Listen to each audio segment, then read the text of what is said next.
Country Queer, the story of my arrival.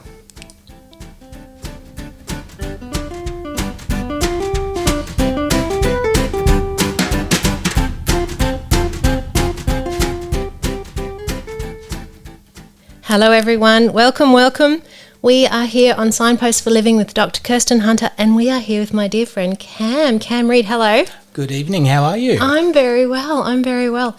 Now, you know what, we've called this Country Queer, the story of my arrival. That brought up two topics of, I was saying, is queer okay? And you were saying, hell yeah. Absolutely. It's, I know it's a bit of a commonly used label these days, but there's seem to be so many of those now floating around where queer, bi, gay, trans. Yeah. But I think queer just means not normal. Does it mean? We're still fabulous. So there you go. Because when you came up with that title, and I thought that's a fun title because you're a fun guy. I checked with you. Is that good? Country Queer. That's fantastic. And then the story of my arrival. I didn't know there was a punchline to the word arrival either, and you educated me. I only just thought of it after I said it. The lovely ABBA album, Arrival, one of my favourite albums. So, yes, and that's showing my age there. Well, no, that's a proud moment, that one is. Okay, everyone. So we are here with beautiful Cam, and we are talking about your personal experience, your personal story with your sexuality. Yes. And as listeners would know, I really like spontaneity, and I don't know where we're going with this, which I love. Perfect. Yeah, it keeps it fresh, right? It does. There you go. Don't have a conversation twice, I think. Yeah. Yeah. Okay, so let's give the listeners a bit of a background. So tell me your age, tell me what you do for work, tell me a little bit about, what you're up to. Sure. Well, I'm 45 years young. I'm 45 too. Oh, there we go. There you go. We're twins. Yay, twinsies.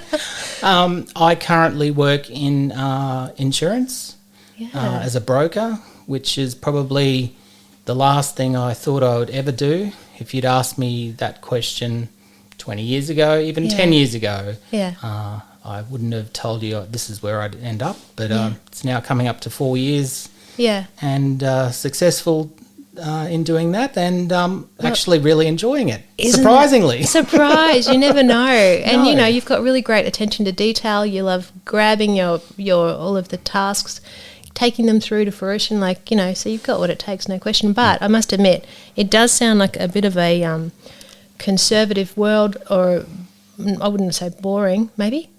Sounds it to an outsider. But you're such a fun person with such personality, and so it is a really interesting.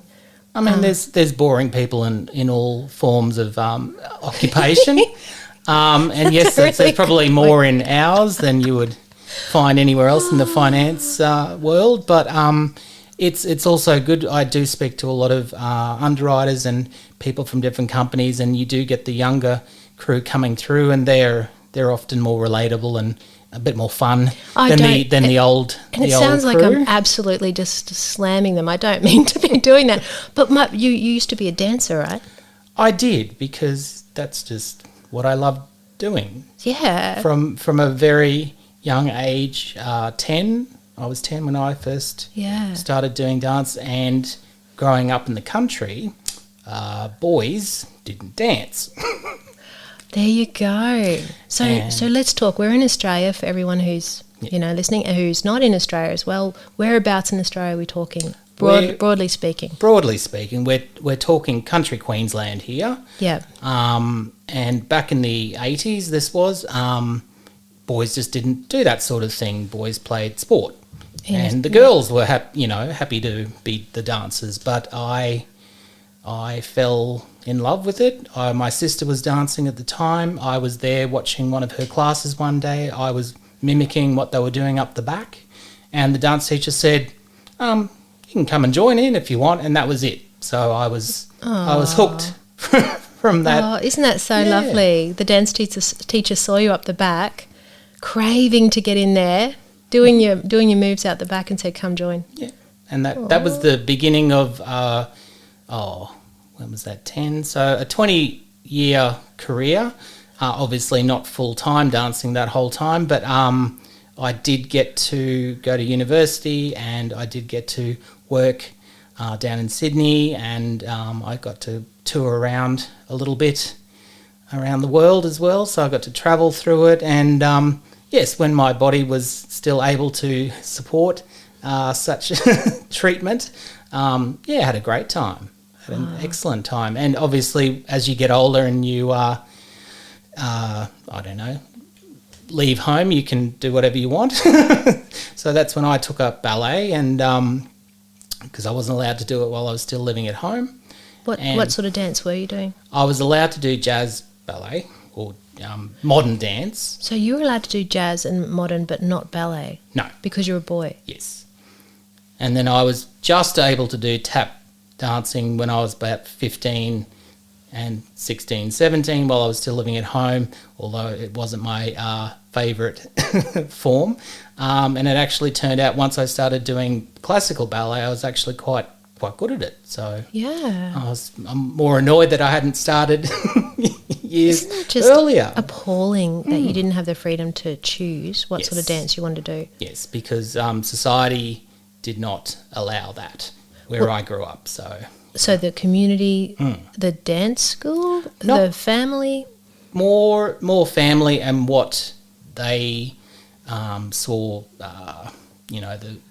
the local, gossip mill, or, oh, your son's looks like he's being a big fairy there, and, that sort of thing, which was a common sort of conversation that was had either in front of you or behind your back to your parents, and, and they would sort of discourage you from, pursuing anything. And even in year 11 and 12, I still did dancing on the side, even though I was, finishing high school, but because it was my, escape, my release from the horror of year 11 and 12, which was at an all-boys boarding school. So that's another level of horror. But it was very good because I got my acting chops in those 2 years, because I just had to act as straight and as, manly and butch as I possibly could, because in those days, you could still get quietly taken behind the building and beaten. So it was dangerous. Oh, yeah. Dangerous to not be more, what would you say? Well, or just open. About being gay, or are you talking about your mannerisms? Even being slightly, if you had a bit of an effeminate way about you. I saw a guy beaten. That's because horrible. because he said something, and then someone accused him of touching another guy, but he was like, might have brushed up against him, and the next thing he's being beaten on the ground in front of me, and I'm like, oh shit, right. we'll suppress anything that I have to say or think just at this point, because I value my face and your safety. safety. And isn't it tragic? I mean, we're going to go back to when you're 10 in a second, but isn't that tragic that that's literally developmentally at the point where you're supposed to be discovering yourself and finding your voice and learning to, own your own space and say, here I am, and just at that time you're actually needing to shut down, hide, survival mode, literally. Not good at all. So the country town you grew up in, how big was it roughly? Oh, just a couple of thousand, I think, about 5,000 people. So small. Yeah. So everyone knew everyone? Absolutely. And then we moved to a slightly larger small town. Love it. Which was a definite step up, because it had a supermarket and, everything. But that was also the same year I moved there. I started the private school up the road. So, rather than going just to I would have been happier to go to the local public school. Yeah. Like, at least I would have known people there. I could have just... And it wasn't just males as well? It was co-ed. Co-ed would have worked better for you? Absolutely, because all my friends back then were all girls anyway, so all the girls I used to dance with all went there, so at least I would have had like a group of people that I already knew, instead of going into this... Yeah, and the testosterone can be kind of diluted with the females, yep, absolutely. So, right, when did you... Oh, wow, where to start? You can jump in, but I've got questions, whichever way you want to go. Sure. Yeah? Yeah. Okay. Me? You? Yeah, go. Okay. Yeah, oh, no. What do you need to know? Okay, so I guess I'm wondering, there you are, little boy. Mm-hmm. When did you start to think, okay, some boys are really into rugby and some boys, which everyone in Australia is football, it's not football. Football's soccer overseas, isn't it? Yes. Oh, we're just a bit special in Australia, aren't we? But, you know, boys being kind of a bit macho around you, into macho things, those that are more into that area, and thinking, well, that's not really me. You know, when did you start to have a sense of point of difference, which to me is sheer celebration, but perhaps it wasn't safe for you at that point? Probably I noticed, I actually just thought in maybe when I was around 12 or so. So I was still doing the dancing on the side, but at school, you know, I only went to a very small public school and there were only like a dozen of us in one class. So it was tiny.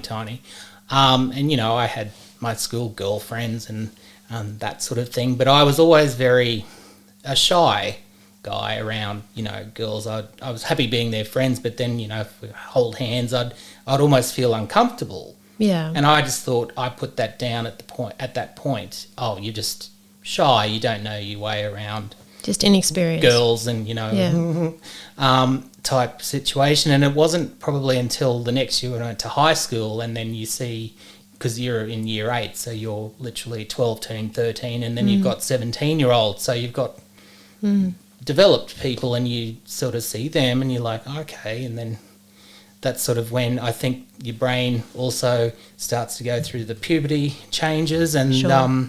I think that's when I started to really notice differences, like, you know, someone would bring a Playboy to school and it's like, oh, check out the tits on this one, and I'd look and go, oh yeah, they're great. They're round, they're full, yeah, and just go, yeah, nothing. I got nothing. It's like, oh, and then obviously where I'd grown up and not having resources or access to pretty much anything, you've got to work it out on your own, just finally going, oh, something's a little, you know, well, I'm not right, obviously, at the time you're thinking that, and then for whatever reason, by the next year in grade 9, I don't know, that Christmas holidays, I'd sort of gone through a bit of a, you know, hormonal change, and I finally realised, oh, I see what's going on here. Yeah. And about 14, I actually had completely worked it out. Yep. But also at that time, absolutely couldn't tell anyone, do anything about it. It was just my little secret and my little secret to keep. And at 14 at a public school where we had boys and girls, it wasn't any drama or any deal. I just sort of kept to myself and that was it. So did you have anyone around you who was gay? Any role models, anyone in the media? You know, did you have any reference point, you know, that you weren't alone in this experience? Not really. I mean, at that point, all we had was what we had on TV, because this is before computers. You would see maybe an occasional music video that might have shown a bit of like a hyper masculinity and, you know, some shirtless shots, and then you'd get that little tummy butterfly feeling going, oh, I don't mind the look of that. That looks a bit nice. But you'd sort of have to rein that in and not be openly, oh, yeah, look, check that out. But I think that was literally my only outlet, because there was just nothing else. And so I would always get up early and watch Rage on ABC every Saturday morning, just to watch all the music videos, and after a while you'd have the ones ear-picked that you'd know you get a good little perv. Yeah, nice little perv in, and that sort of would, you know, see you through for the week. But that was literally it. But did you feel like you were the only person who was gay on the planet? Like, was it that extreme? I felt like I was the only one in my entire school, because you'd know all the kids above, the grades above you, and if not close friends, you'd know of them, but no one really, everyone sort of fit into that mould, or they'd be, alpha male, or they'd be beta male. That'd be it. There'd be no one sort of beneath that, or anyone who stood out. And I think just at the time, you had even people who were a bit, different or unusual. We didn't really have that when I was growing up. Like in my high school, you had the kids who rebelled, and we used to smoke at lunchtime, and I sort of got into friends with them because I saw them as a bit different from the normal boring cookie cutter mould. So pretty much by year 9 I had joined. So you gravitated towards all the bad kids, because I thought they're bad, and they're a bit sort of not the straighty 180s that everyone else seems to be. And so that was interesting, and I found that they were a little bit more accepting of people who are a little bit, different. But did you tell anyone that you're attracted to guys? No. No, just not. No. Not at all. And you were you looking around thinking, is someone else also? Is it just me? Are you probably? Oh, yeah, I'd say probably. Once I was self-aware by the age of 14, I was then sort of vastly more aware of everyone around me, especially all the guys around me. And, then high school used to be my perv, because there'd be guys who'd come to school in their little footy shorts, and they were sporty, and so I was like, there you go. Yes, hello. Which is great, because I've sort of followed some of them on to now, and they're all old and fat and bald, and I'm like, oh God, you were so good looking back then. What happened? But did you feel isolated? Did you feel alone? I guess. Do you know what I mean? I think it's weird in a way, because I had all my friends, and I was pretty friendly with a lot of my classmates, and a lot of other students, but it just was my little secret to carry. But I didn't sort of let it stop me from interacting with, I was still mates with the guys, I still played sports, I still, obviously by grade 10, most of my best friends were like the females in my class. Yeah. But by that point, I don't know, there were only 1 or 2 boys who used to get a bit jealous of me hanging out with their girlfriends. And then literally their girlfriends, rather than outing me, they just turn around and go, don't be so stupid.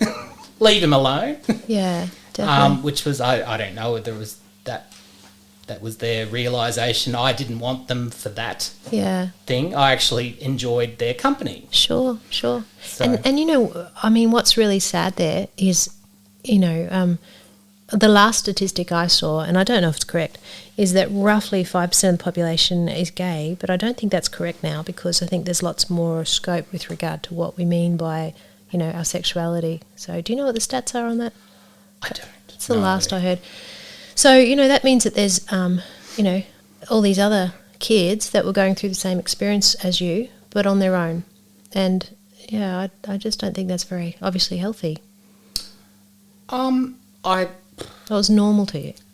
That was my normal, And then just when you getting to a comfortable point, and I think I'm still a bit dirty about this, was my parents' decision to send me to private school for 11 and 12 just to finish me off, so I had a better chance of getting into university and jobs and blah, blah, blah, blah, which was their thinking, and fair enough, I was pretty bright, so why not invest and send me off to a better school, but couldn't have picked a worse.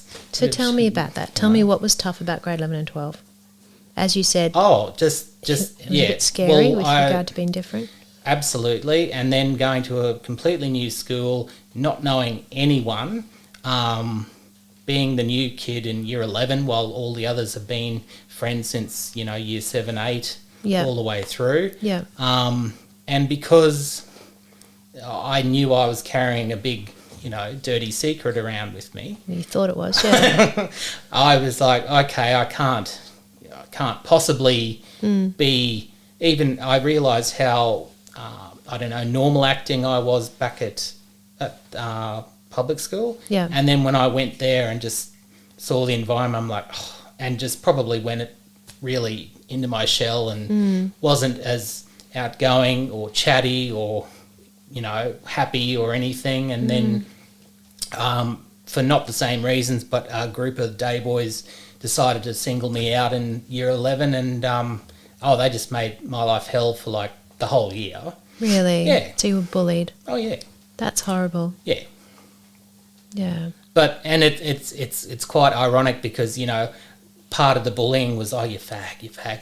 And rather than confront me, they'd just sit behind me in class and, just whisper just loud enough for me to be hearing it the whole time. And so the teachers out the front, no idea. Yeah. And I'm just hearing this constantly in every class. They'd just sit near me or behind me and they'd carry on like that. And that's a bit distracting. Well, isn't that just tormenting? Yeah. And like fag, it's such a horrible critical, throw at you. Plus, I was trying to hide it as well, so I'm like, shut up. You're trying to blow on my cover. But in truth, that was the word they would have thrown at everybody. Yeah. That was the generic slang. The generic dig at everyone. Yeah. Not good at all. Yeah. Grade 12?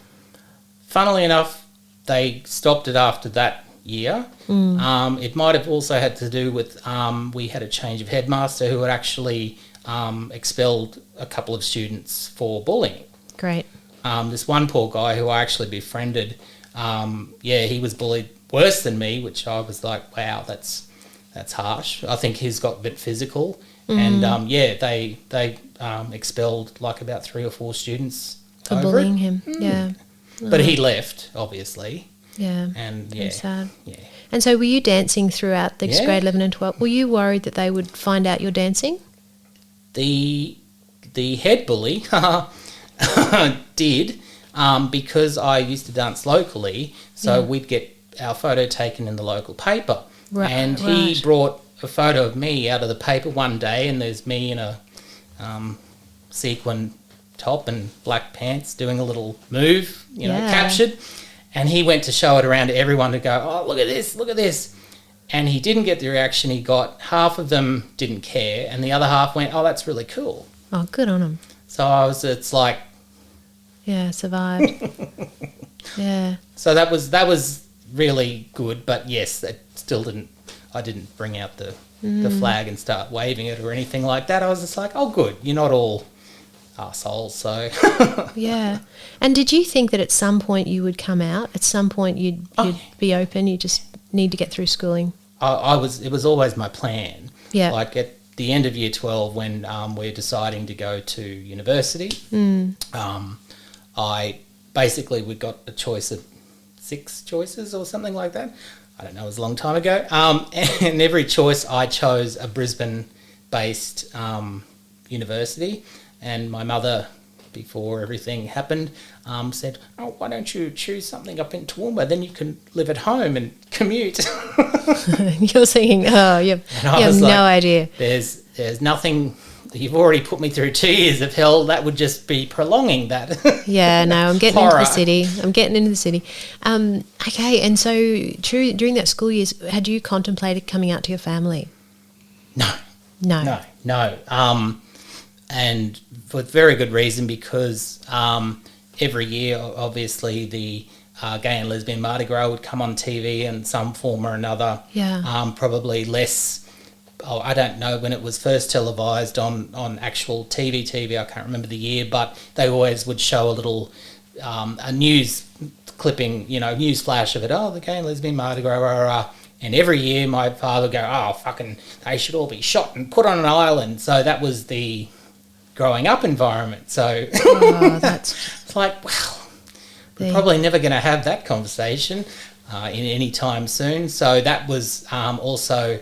And my other reason, it's like, okay, you do you. I'm going to go do what I want to do. So yeah, I'm going to go into another world where you don't have any influence, any power over me being true to who I am. Yeah. What about your mum? Any clues from mum about her view of being gay?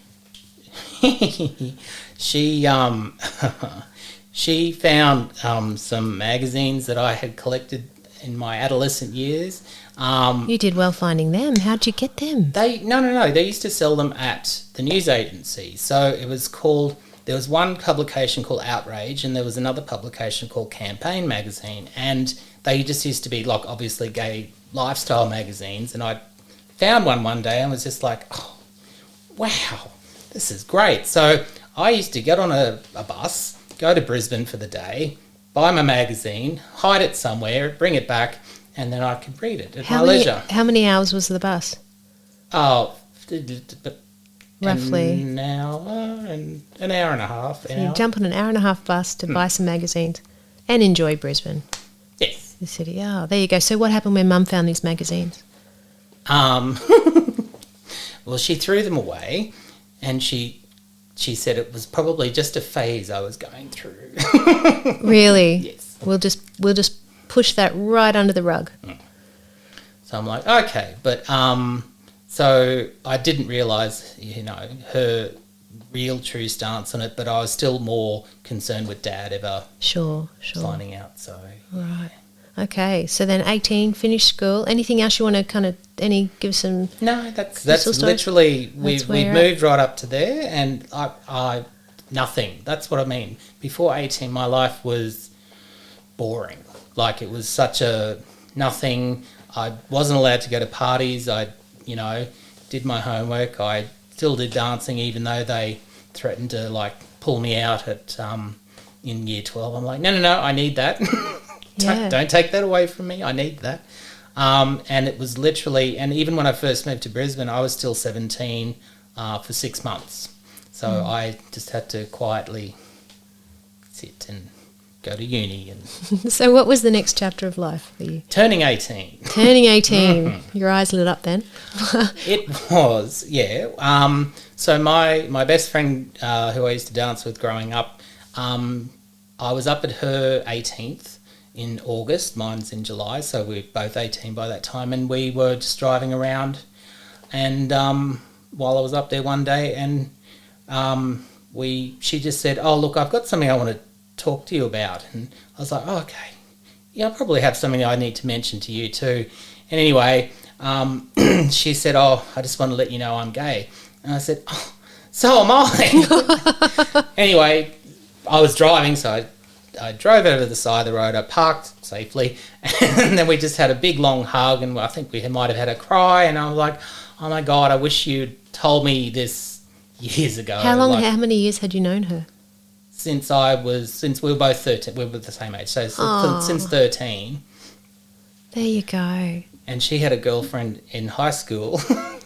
Did you not realise? No, I thought they were just good friends. I was a little naive. They were very good friends. I was very naive. I was literally so green at picking up social cues and things like that. Like even when I started going out, I was very innocent. I was really a very like quiet, innocent. Yeah, well, you'd grown up in wholesome. a very shut down world, hadn't you? So there you were. That would have been so incredibly reassuring to have a friend in arms, I guess. Finally. Yeah. Oh, that's wonderful. So then how'd you go from there? Well, then we started to go out in Brisbane together, and that sort of was the beginning of my going out onto the scene. So, which is pretty much once you're 18, that's just what you do. So socially, were you comfortable with being out with people, or did you still find that difficult in Brisbane? Well, my first foray was by myself, and it was Father's Day night. Yeah. Because I just spent the day up in, at home, and I got back, and I was like, oh, I'm going to go out. So I did. There you go. And so I said, oh, I've heard of this place. It's in the valley, and Was it the Beat? Yeah. I used to go to the Beat. And that was back in the day when it was very small and wonderfully grungy. Very grungy, and pool tables upstairs. And well, we were teenagers in the grunge era. It was a good time. So so tell me about more with like bringing your world and becoming more transparent with who you are and celebrating who you are versus needing to be someone you were not. Just like, Yeah. so did you have your Brisbane world and then you had your family world and you were two people, or what happened? I think so. For the first, well, obviously that first year, and I turned 18 and started going out, so there was definitely my home persona and then my, Brisbane persona, and then if you wanted to add another one on to that, there would be my going out persona, which you sort of start to get into more and more and more as you become more comfortable and you start to wear, more form-fitting things. And this was the mid-90s, so it wasn't the best fashion time. But anyway, we got through it.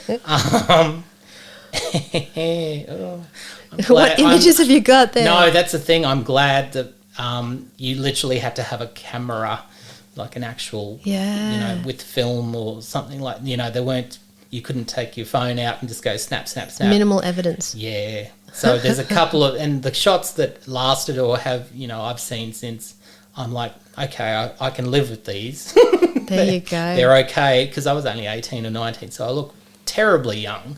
And I'm like, oh, wow. There you go. Well, you knew how to dance. I did. So okay, what was the plan with your family and what happened from there with them? Oh, well, that was that was never planned. Even after turning 18, going out, like finally being recognised as an adult, and yes, you can do what you want. And literally on my 18th birthday, and I got told that, I said, oh, thank God for that. And I lit up a smoke and said, there you go. In front of them? Yep. I was like, oh, thank God I don't have to hide that anymore. Which I've been doing since about 13. But anyway, so I was just like, oh, that's one less thing. So I was like, all right, fine. And I think it was more out of just, I knew how much they didn't like it and I knew how much they were against it. So I just tried to keep that. So I'm just going to live my life and not let them know who I am. And you know what? I knew a lot of people who were in similar situations. Sure. Like you'd see them out and, you'd party with them. And then, if you ever saw them outside of the club, sometimes they'd be very stiff and standoffish and you'd be like, oh, what's wrong? And then you'd see them later out and they're like, oh, sorry, I was with parents, I was with relatives, or I was with, not your girlfriend, but, Tell me, it can't be good for you to have these two parts that are not congruent, that are not overlapping. It must make you, from a psych perspective, we call that incongruence, obviously, but it's when people feel quite torn. They're not able to just be authentic and just be true to who they are. They're hiding who they are. It's not good for mental health, typically. How did you find that? You're probably so practiced. I think that's it. I just had done it for so long. It actually, rather than affect me mentally, it just, I think I started to let the home persona slip a little bit more. Then I'd bring some friends home with very short hairdos and they were female. And right, yep. I'd bring two of them home and, oh, this is, blah and blah. They're my friends, yeah. Yep. And mum and dad were like, oh, who are these people? Yeah. And I just knew that they were, starting to judge and get all... Yeah. And it was sort of, I don't know, a little bit of an act of rebellion on my behalf as well. Like, yeah, these are my friends now, so... There you go. Yeah. A bit of stick it, hey? Yes. So how did you come out to your family? What happened? How old were you? Oh, that was the end of that year when I turned 18, so we're getting to the good part.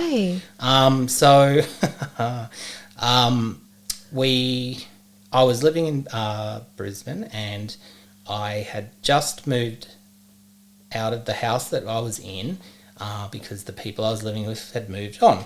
And in true fashion, some of the friends I'd made while out at the club, I sort of spread the word around, oh, look, I need a place to crash. And then luckily someone said, oh, yeah, there's my living room. You can have where the couch goes. There was like a little space and I could set up my bed and everything and not have a room, but at least it'd be somewhere nice little apartment. Anyway, so I moved in, everything was fine, blah-de-blah, and then the parents came to visit to see where I was living. Anyway, once they saw it was a living room space and not a closed-door bedroom, they were like, you can't live here, that's it, we're taking you home. So you're like, hell no. well, I was just like, well, what can I do? Because at that point, they were basically paying my rent. Oh, okay, sure. So out of necessity, I begrudgingly packed up and went home. And it was during that stay that it all came out. And yeah, literally one morning my mother came in and said, I've got something to ask you. And I was just like, oh. And I knew exactly where that conversation was going, and I literally rolled my eyes and went, yep. And she's like, I've got something to ask you. And I said, the answer's yes. And she's like, I don't know. You don't know what I'm going to ask you. And I said, I do, actually. Really? I know exactly what you're going to ask me. And she sat me down. She's like, Cameron, are you a homosexual? And I said, yes, Mum. She was like, and then cried for the whole day. Oh, you're kidding. But she turned it all around on her and blamed herself, and it's all my fault. Implying it's a negative thing. Yes. Oh, gosh. I don't know what I'm going to tell your father. And then my father got told, and that was the only scary point because we went for a drive. And So she had told him beforehand? No, well, after she broke down and cried, she says, I have to tell your father this. And so we went for a little drive up the road, and I was just waiting to be let off at the side of the road and, like, get out. Seriously? I was totally prepared for that. To be mentally. just discarded, to be judged to that level. Oh, it blows my mind. Except he didn't say much at all. We drove to a pub. He had a drink. He still didn't say much more, apart from, your mother told me this. Is it true? I said, yep. And he's like, right. And we pretty much didn't speak for 3 years. Oh, Cam, really? But in that 3 years, I also went off the rails, so I wasn't in much of a communicative mood with them either. So So you didn't speak to your mother or father for 3 years? Oh, no, I used to speak to Mum. But not your dad? No. And what happened with your dad? Did he just refuse to speak to you, or did you just... he just basically would say, hello. Oh, that's just horrible. But at that time, I think he shut you out, basically. Oh yeah. He just didn't support, agree, or approve of my lifestyle and lifestyle choices at that time. And I think then, out of another form of rebellion, I just really embraced going out. Yeah, you kind of went, well, stuff you. I'm going to go and just be me. And yeah, but it must have hurt. It must have hurt so bad. I think that's why I got into the drugs in the scene, because that would have been so is that coping. When that's when I really ramped it up. Right. Yeah. So you'd been kind of experimenting maybe. Yeah. And then Dad shut you out, rejected you. And then you just went, well, stuff it. So off you went. I'm sure you said other things. And and off, and you just went, what the hell? And just, dived in. Yeah. See, that's just horrible. And that's probably the first time I've actually gone back and thought about my journey as to why I went down that road. I mean, because I had been, you go out and you take this and snort that, and that's fine. But yeah, after that interaction, from that point on, I really... How hard did you hit it? Pretty hard. Just in my experience, when people do that, they just want to disappear. They want to shut it all out. They just want to go into another world. Yeah, I probably wanted them to disappear. Yeah. I just wanted to enjoy me, but obviously that enjoyment factor is completely false and chemically induced. And then, that just sort of... It is escapism, isn't it? Oh, yeah, totally. And then, unfortunately, you get caught up in that, and then, it keeps going and going and going and go down, It becomes how you cope. It's your lifestyle. It becomes your friendships. It becomes your leisure, your way of having fun. Yeah, it becomes your norm. Yeah. And what was your mum up to during this time that your dad was talking to you like you were someone at the other end of the bus stop, Oh, look, I don't. actually don't recall. Okay. Because probably every time I was speaking to her, I was coming down or I was high. Yeah. So I'd just be blah, blah, blah, blah, blah. And I'd be like, yep, cool, bye. Yeah. So I'd sort of cut them off. Like, Yeah. not so much her, but definitely it was just sort of my way of, I think, of coping with Sure. Dad's rejection at the time. And I was just like, well, if someone's bugger going to you. reject you, you're going to withdraw, aren't you? You know, because you're trying to protect yourself and putting yourself out there and continually being vulnerable with them. So you take a bit of control and you withdraw yourself. Absolutely. And you've got a brother and sister. Did they see all of this happening, and how did they go with all of this? Because, well, this all happened after I'd moved out. And then when I came back home and had the coming out episode, and then I went back to Brisbane because next year was another year of uni, so I had to be back in Brisbane for uni. So I just got set up at another place with a room with a door. That was part of the deal. And, just sort of left to go back to do uni again, which suited me fine because I was fully 18 by that year, so I didn't go to uni much. Yeah, you were too busy disappearing. Yes. But did you come out to your brother and sister, and how did they go? Oh, they were fine. Yeah, fantastic. Yeah. So did that give you a bit of reality? Actually, this is how this is how healthier people react. And yes and no. Like they were, like my sister was 14 at the time, my brother 12. So their opinion really wasn't huge. I didn't quite factor. comprehend the I know. age. Yeah. So, but they really didn't care. Like they really did not care. It was only the parents who had the issue with the whole situation, and so and even today they're fine. So let's go. What happened at the end of those 3 years and up to now? What's happened with the family now? Like how did it play out? How did you warm up again? Well, it's funny enough. I just had to I had to hit rock bottom apparently, which I did. And then I called my mum and she came and got me. And then I had a bit of a stay at home, got better, went back to Brisbane again once I was back and functioning as a regular adult. And then, but by that time I think I'd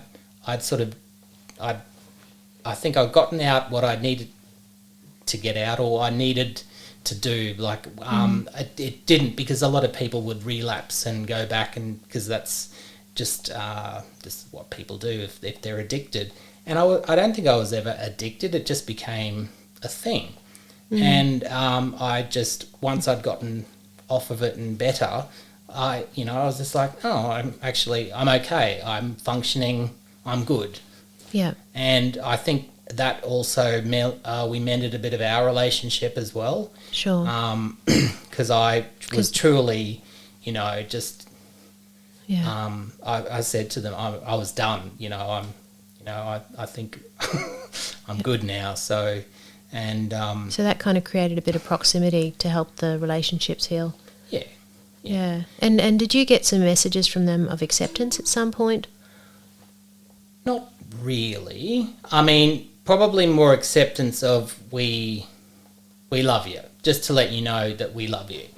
Maybe not acceptance, yes, you can go and flail down the street wearing rainbow leotard or anything like that, but they just said, irregardless of what you do and blah, blah, blah, even though we might not accept it or like it, but we love you as a person. So I'm like, if that's the best that we can do, I think I can accept that from you for now. So it's better than the frosty, relationship that we had thus far. Yeah. And Mum was always, Mum.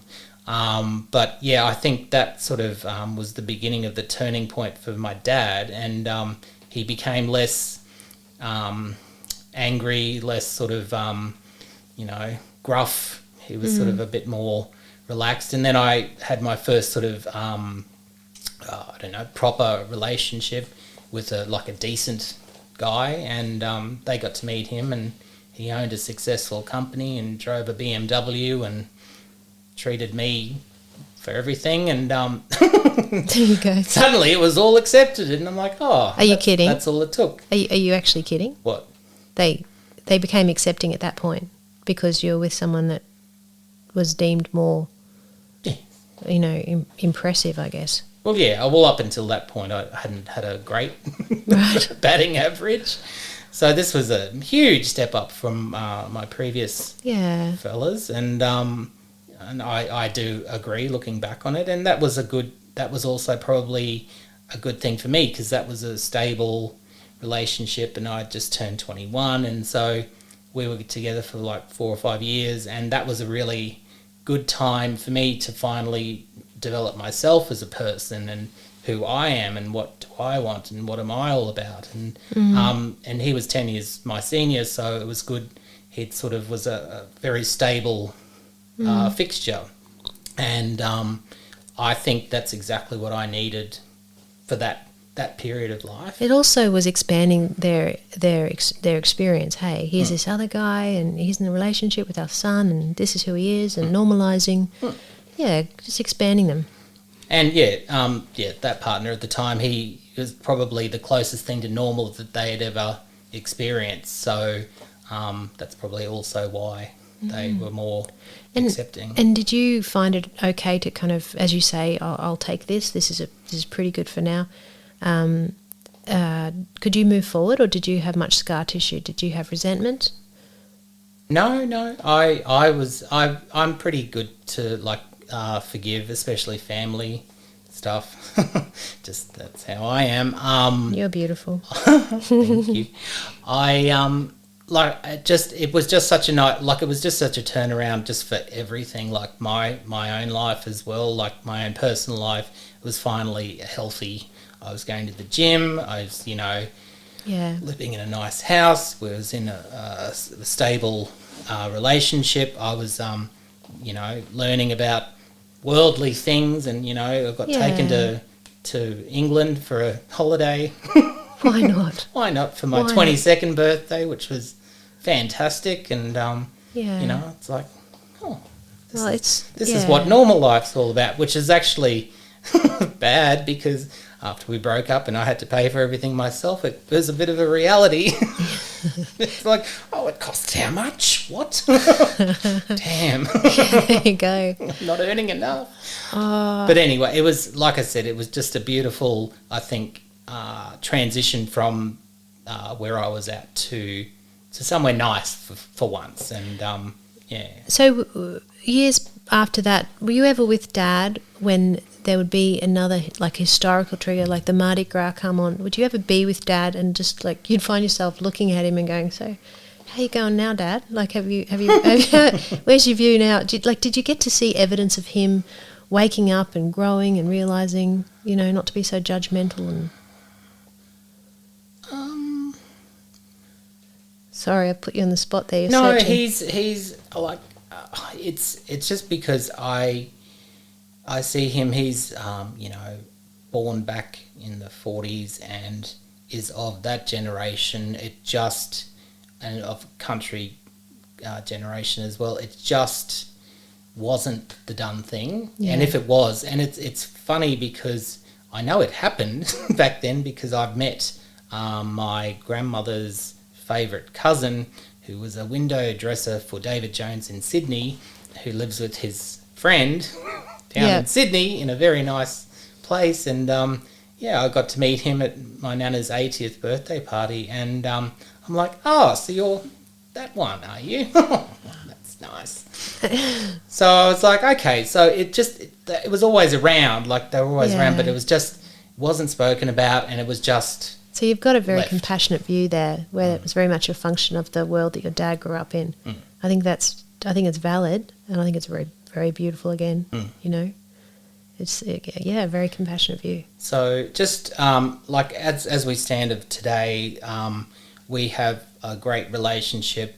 Yes, he's a bit old and grumpy some days, but that's just who he is. But there's no more of that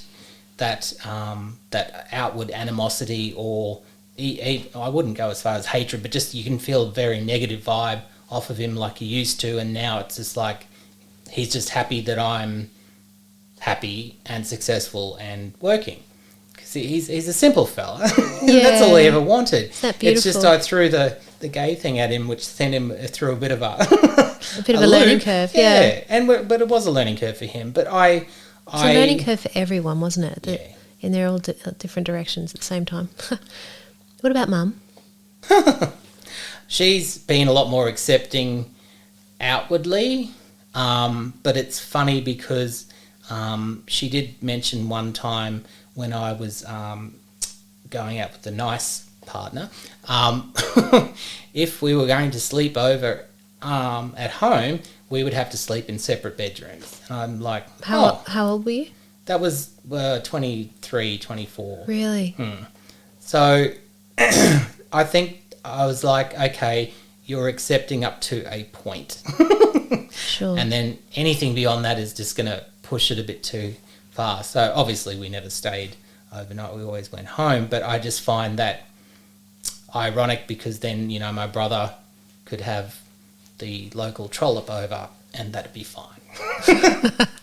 There you go. You know, have anyone off the street and that'd be fine as long as it was a girl. Yeah. And you scratch the surface. Still a bit of learning to go. Yeah, but I think I've now at this point in life, I don't care, and rather than try and they're just getting too long in the tooth now. I just don't want to teach them new tricks. It's just like, okay, that's just who you are.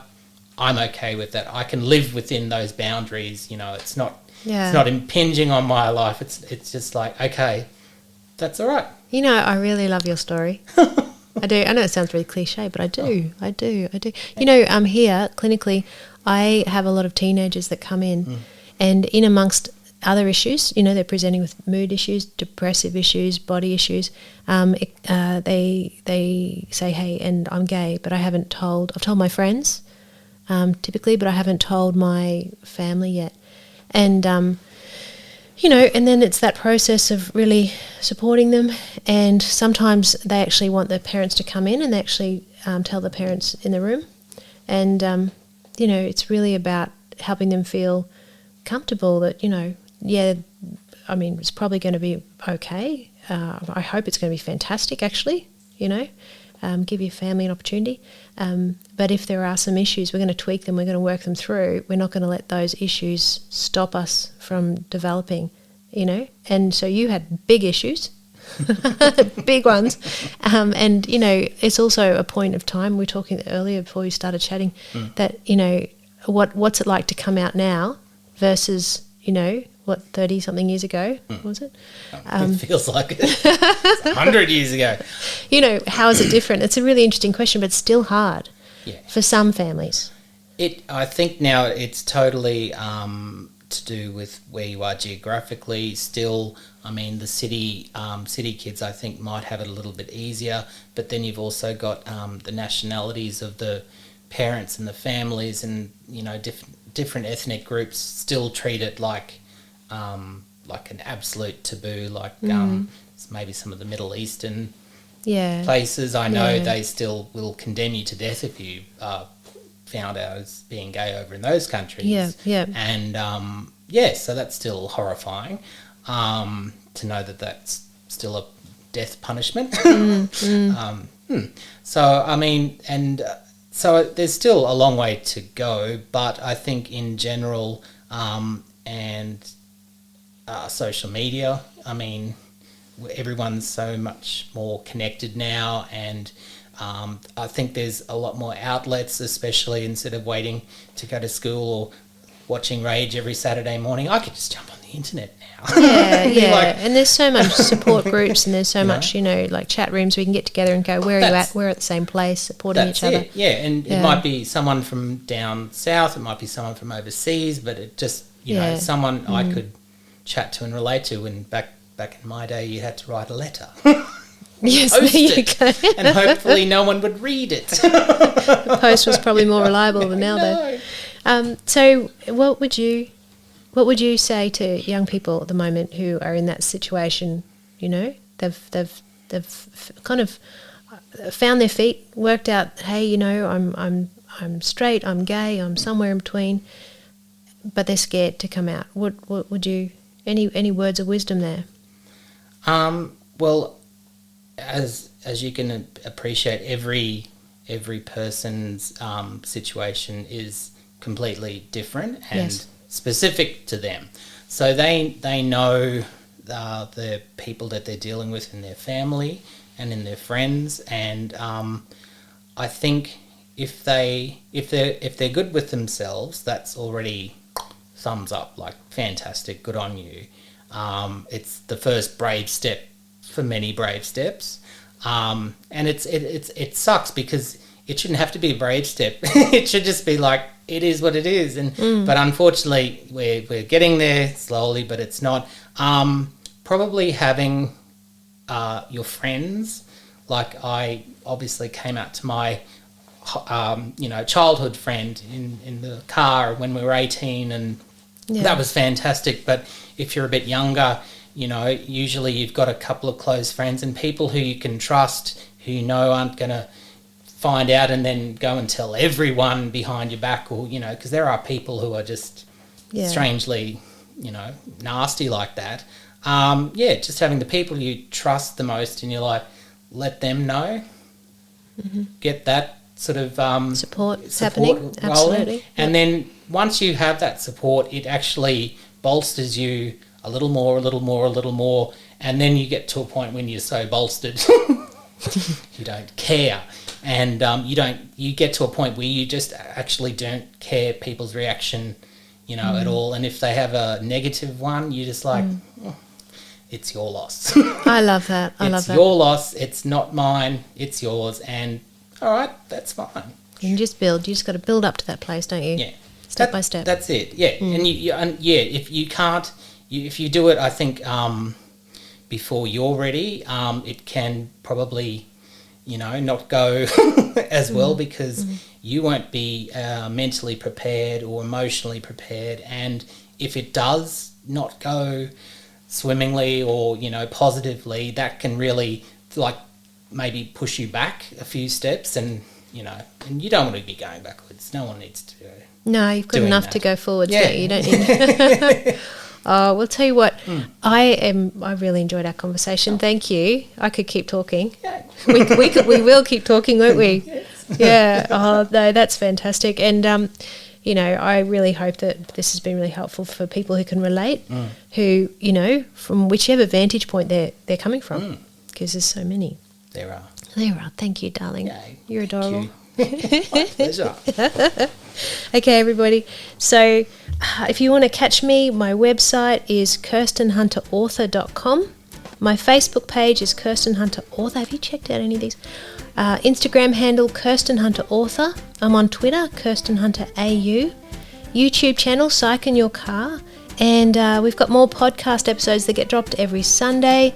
So this is Signpost for Living with Dr. Kirsten Hunter. And of course, we'd love you to subscribe. If you've got anything you want to ask or reviews, jump on in. And also, any areas that you think would be nice for us to have a chat about and to explore, I'm sure we can see what we can cover there. So thanks, everybody. See you, darling. See you later. Take care. Will do.